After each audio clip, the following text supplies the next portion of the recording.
swallowing a whole generation of Yemenis. It has to stop. It's been clear for years that there is no military solution in Yemen. The only path to peace is through an immediate nationwide ceasefire and a set of confidence-building measures, followed by an inclusive Yemeni-led political process under United Nations auspices and supported by the international community.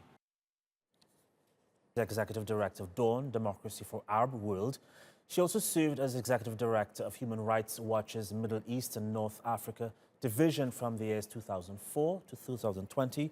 Ms. Whitson, it's a pleasure having you on. Thank you for being on the program. Firstly, just give us a sense of what's most needed in Yemen and how much it would cost to keep people from starving this year. Well, the estimates that have been asked for exceed $3 billion. I've seen estimates as much as $4 billion in terms of the latest aid drive. And the disappointment you heard in Secretary General Guterres' comments earlier is that they raised about half of what they were looking for in terms of commitments. So clearly the funding needs are not being met by any stretch of the imagination.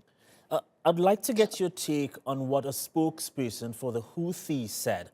Mohammed Abdul Salam, the spokesperson, says pledging conferences, quote, don't help Yemen as much as they help the aggression countries. Does your organization share that sentiment?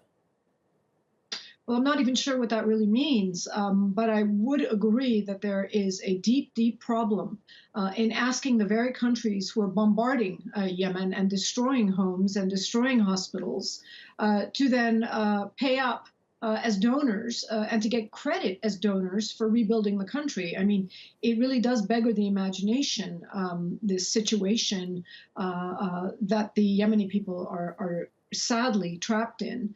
I think a better word for it should be reparations. All those who are part of the fighting in Yemen owe the people of Yemen reparations. This is not charity. This is not contributions. And I'm suspecting that misnaming is why you're seeing some of the reaction.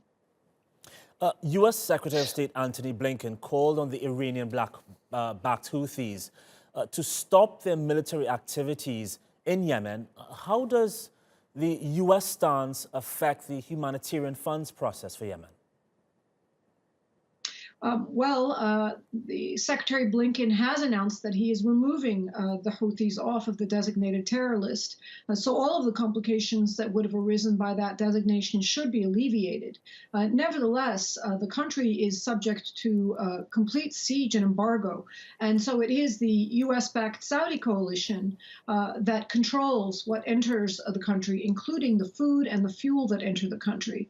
And so the issue isn't just about the provision of aid, as in the $8, the issue is getting the aid in and getting the aid distributed.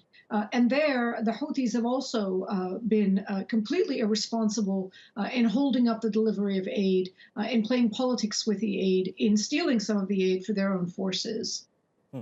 Sarah Leah Whitson of Dawn, Democracy for Arab World, thank you for your time.